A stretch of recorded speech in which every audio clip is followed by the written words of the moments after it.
Hay algo que ha estado sucediendo frente a nosotros, muy sutil, pero que me parece fascinante y que creo que estamos en un parteaguas y vale la pena hablar de ello. Verán, históricamente el lujo ha estado asociado con el concepto de la escasez, y lo único que ha ido cambiando durante el tiempo es lo que es escaso y lo que deseamos. En el pasado, el lujo estaba asociado con la posesión de ciertos recursos limitados al que la mayoría no podía tener acceso. Por ejemplo, durante mucho tiempo, la carne era considerada un lujo, porque los animales, más que ser una fuente de alimento, eran una fuente de trabajo. Si lo piensan, por ejemplo, la vaca servía para arar los campos y la oveja daba lana, y entonces sacrificar estos animales realmente significaba mucho, era perder incluso productividad en la tierra. Por eso, el consumo y el sacrificio de estos animales era reservado únicamente para ocasiones muy especiales. Y es por esta razón también que el caballo se libró de que su carne se considerara para el consumo. Pero con el tiempo las personas tuvieron más acceso a poder consumir carne. Hoy incluso las crecemos en el laboratorio. Ya no es un lujo el consumir carne. Quizá lo único que pudiera ser todavía es aquella carne de animales exóticos. Por eso incluso hoy ya tiene un tinte incluso negativo, porque puede poner en riesgo ciertas especies. Si alguna vez han tenido la oportunidad de viajar a Europa, quizá hayan tenido la oportunidad de visitar los jardines reales en Inglaterra o en Francia. Y más allá de si estaban bonitos o no, en esa época eran uno de los símbolos de opulencia más grandes que había. Y todavía lo eran hasta hace relativamente poco tiempo. Si la carne lo que significaba era poder tener lo suficiente como para sacrificar cierta productividad, los jardines, por ejemplo, eran un símbolo de poder tener lo suficiente para poder volverlo inútil. ¿Y por qué digo inútil? Porque los jardines era realmente poder tener tanta tierra que se podían dar el lujo de desperdiciarla. Porque un jardín es una tierra inútil, no cumple ningún propósito. La tierra los campesinos la usarían para estar creciendo comida y los nobles y los aristócratas la usaban para nada, únicamente para que se viera bonita. El propósito de los jardines era únicamente que estuviera ahí, ni siquiera es para un goce que pudiéramos tener físico, para un placer que nos pudiera dar, era meramente ornamental. La tierra era y es todavía uno de los recursos más valiosos, ¿no? Para la producción agrícola, como ya mencioné, para estar creciendo nuestra comida, y necesitamos cada metro cuadrado que sea efectivo para poder tener la mayor cantidad de comida y la más variada. El jardín era un lujo, era tierra desperdiciada que servía meramente para el placer visual, y si esto le agregamos aparte los costos de mantenimiento que tenían para que pudiera seguir viéndose bonito, que pudiera seguir viéndose verde, ¡puf!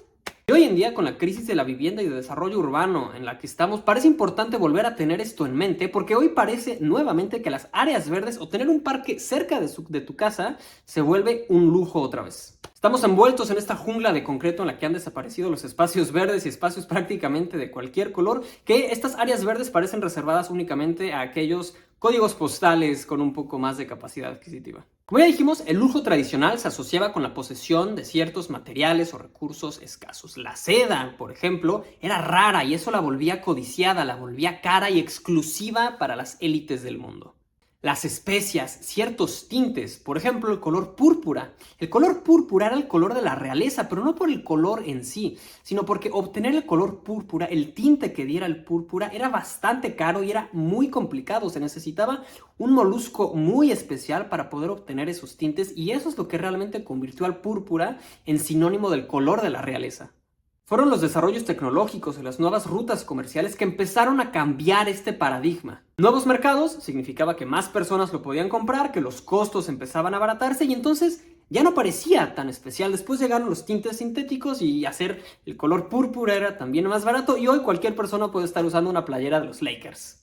Los diamantes son otro de estos bienes que han pasado a depreciarse rápidamente y que poco a poco empiezan a alejarse de la concepción del lujo tradicional que teníamos. Todavía son relativamente caros, pero ya no son difíciles de extraer. Ya muchas personas empiezan a usar los diamantes y hoy también se crecen en el laboratorio. Sabemos que la campaña de marketing que se hizo alrededor de los diamantes ha sido una de las más exitosas en la historia, esta de que un diamante es para toda la vida.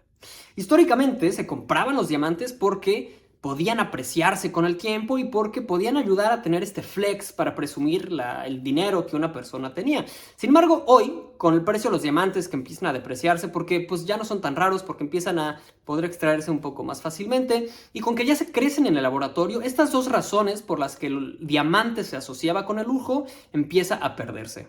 Conforme nos acercamos a la tercera década del segundo milenio, la concepción de los lujos que tenemos en nuestra sociedad van cambiando. Los bienes materiales ya están muy democratizados y lo que ahora parece ser escaso son ciertas cosas inmateriales. Durante mucho tiempo, en décadas pasadas, estuvimos escuchando a muchas personas que te decían que si querías tener éxito tenías que ser parte del club de las 5 de la mañana. Que la única manera de que realmente ibas a poder tener éxito y acumular más riqueza era si estabas ocupado todo el día teniendo 3 diferentes trabajos. Y hoy esto para ya prácticamente no es bien visto. Estas personas que te dicen que empiezan a levantarse a las 5 y empiezan a hacer todas estas actividades, ya realmente no tienen el mismo estatus social que los tenían a lo mejor hace 10 o 15 años. Si son personas que están relativamente activas en línea, podemos cada vez más empezar a ver este tipo de videos de personas que empiezan a levantarse a las 9 de la mañana y después hacen su licuado y luego escriben su diario, después salen a caminar, empiezan a trabajar al mediodía o a la 1 y eso si es que trabajan para empezar. Por eso estamos cambiando a una concepción de lujo donde ahora el tiempo, más que tratar de llenarlo lo más posible con todas las diferentes actividades, son las personas que tienen tanto tiempo disponible que pueden darse el lujo de desperdiciarlo. Y aquí la tecnología va a tener un rol también muy importante porque estas personas van a ser las que están en primera fila cuando salgan estos primeros robots de inteligencia artificial asistentes que todavía les van a poder liberar más tiempo para hacer quién sabe qué. Y aquí hay algo también que creo que es muy importante resaltar, que anteriormente, así como lo que se asociaba con las personas más exitosas era poder tener el calendario lleno de juntas y llena de actividades, también se asociaba mucho con el lujo, con estas personas que podían saber mucho de distintos temas, porque se asociaba un poco justo con esto que estuviste poniéndole mucho tiempo a muchas cosas diferentes. Y poco a poco empieza a cambiar esta noción a personas que sean muy expertas en un tema en específico, son aquellas que empiezan a tener como este nuevo estatus que les estamos dando, porque son personas que están usando todo el tiempo disponible que tienen para realmente poder enfocarse en una sola cosa para poder ser expertos en ella. En una época en la que las personas tienen su vida abierta al mundo, la privacidad va a ser eso que va a poder diferenciarte. Recuperar el control de tu información, separarte del resto, aislarte un poquito de toda esta burbuja, se convierte en una especie de bienestar invisible, el volverse invisible en sí.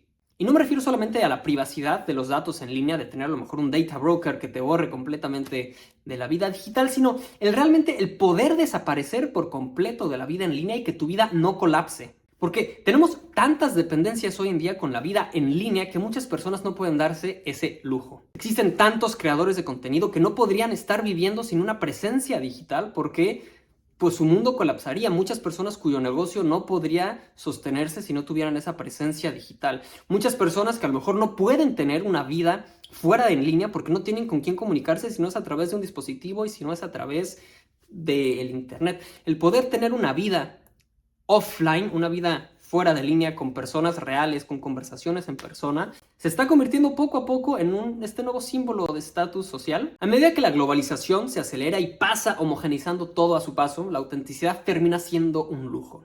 Durante mucho tiempo se nos estuvo vendiendo esta idea que las cirugías plásticas eran esto inalcanzable únicamente para las celebridades, para poder ser la mejor versión de nosotros mismos según los estándares de belleza occidentales que nos han sido impuestos. Pero después de esto, las cirugías plásticas y el Botox empezaron a comercializarse y a estar disponibles prácticamente en todas las esquinas. Y lo único que hizo esto es hacer que todos acabemos viéndonos exactamente igual.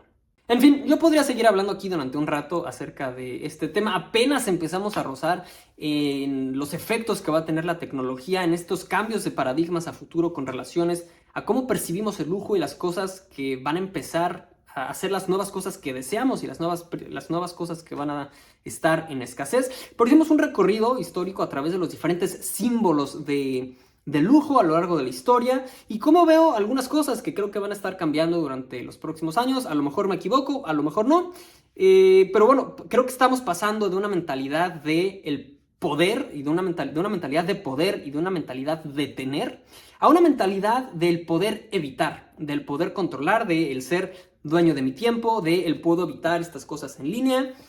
Ojalá les haya gustado. Si no se han suscrito al canal, háganlo para poder seguir teniendo este tipo de conversaciones y nos vemos en la próxima.